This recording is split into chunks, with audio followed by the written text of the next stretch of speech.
Finally. All of this will they, won't they, will they, won't they, will they, won't they. It's been resolved. T-Mobile and Sprint have finally gotten their acts together and have decided to merge. This is the third or fourth time the companies have attempted to get this merger going, and both parties finally decided to move forward. What has happened in the market that suddenly made these two companies reverse their previous decisions to walk away from each other and finally hook up? We're going to find out. I'm Joey Lombardi, and this is SourceCast episode 118.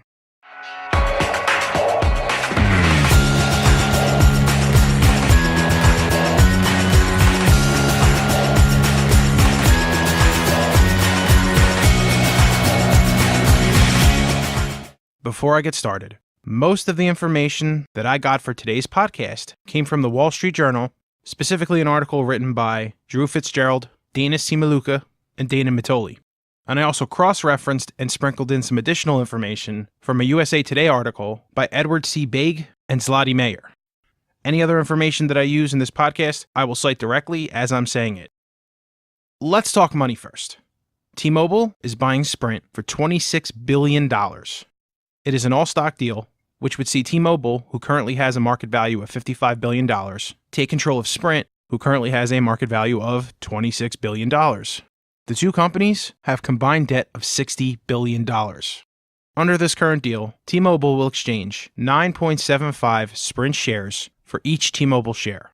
T-Mobile parent company, Deutsche Telekom, will own 42% of the combined company, and Sprint's parent company, SoftBank Group, will own 27%. The remaining 31% will be held by the public. The newly combined company will continue to use the name T-Mobile, and the combined company would be valued at $146 billion, including debt.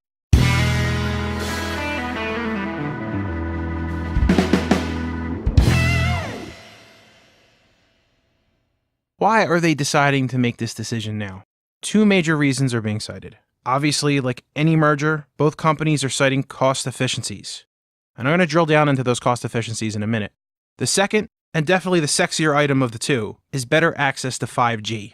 If you recall, I did an entire podcast about 5G, which I will reference in the blog post.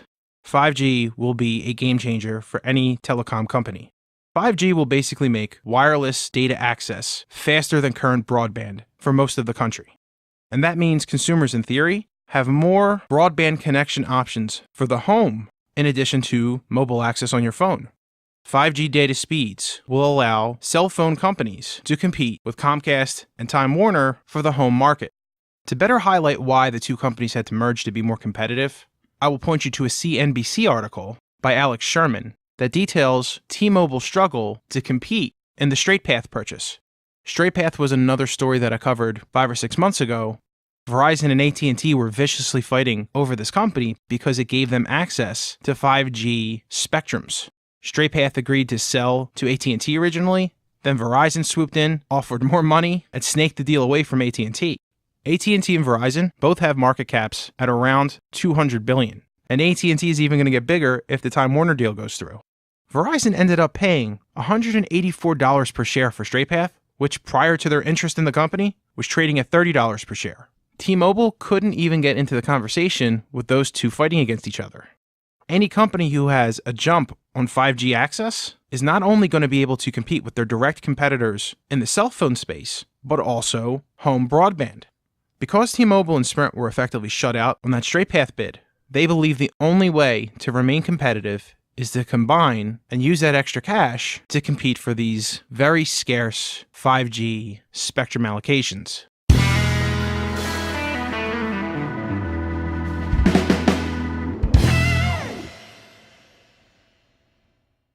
But where are these two companies really going to find money to compete with Verizon and AT&T? One would assume it's going to come from job cuts and other elimination efficiencies. But T-Mobile CEO John Legere is saying they're actually going to hire more U.S. employees. In fact, he says that once the deal closes, the combined company is going to hire approximately 80,000 full-time new employees. So where's the money being saved? According to the Wall Street Journal article, teaming up would allow the companies to decommission about 35,000 cellular transmission sites, which would cut the cost of rent and maintenance. They will also be able to consolidate retail locations, which in theory would allow them to reduce costs and not dramatically impact their employee headcount, maybe. The one clear area where there will be job growth is thanks to the company's intention to invest $40 billion on building up their 5G network, which they plan to do within 3 years of the merger's closing. So how is T-Mobile going to offset paying for Sprint, paying $40 billion for a new network, and cover the cost of a merger? Company representatives have stated that between eliminating the cell towers and eliminating redundant retail locations, they're anticipating $6 billion in annual savings. We'll see about that.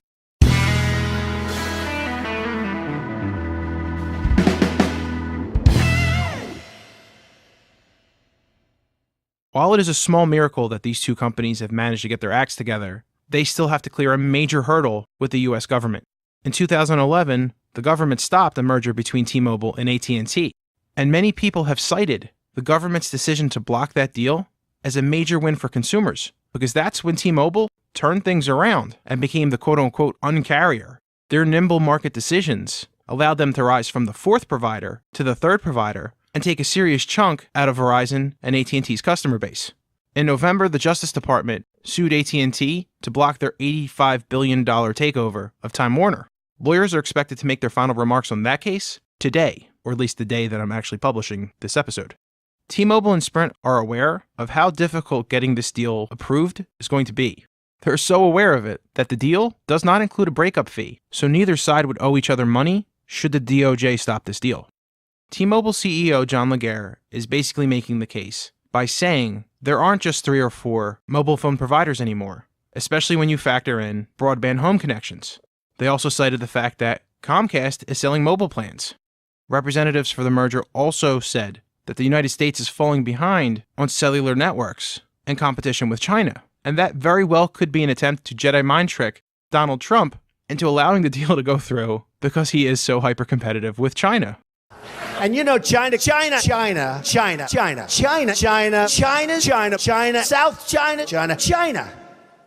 But all jokes aside, the companies are going to face a lot of scrutiny, and there will be many consumer advocacy groups pushing back and saying that this merger is not in the best interest for consumers.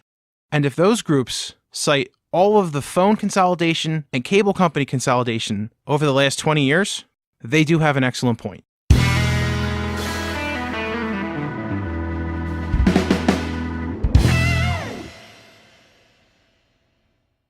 On the one hand, it's good to see that this will they, won't they situation finally come to an end, but the ultimate decision is not in T-Mobile or Sprint's hands. It is in the U.S. government's. And even with the Trump administration, the DOJ seems to be pretty down on mergers at the moment. So I'm not really sure how this deal is going to play out in the long run, but it is one of those situations where I think they had to try. And either it succeeds or it doesn't, but they'll be able to move on either way. Even though I am a fan of T-Mobile, do not be fooled by the messaging. In the long run, this merger will likely not be in the best benefit for consumers, but maybe you'll be able to cancel your Comcast subscription because you have perfectly good Wi-Fi with your cell phone company. And that would be an excellent consumer choice and option to have. And that's all we have for this week. You can find SourceCast on iTunes, Google Music, and all of your favorite podcasting applications. SourceCast is recorded in bucolic, Mantua, New Jersey, and it's produced by my dad. The outro is performed by me, Ben Lombardi, and music is provided by Patrick Lee. Thanks for listening, and we'll be back next week.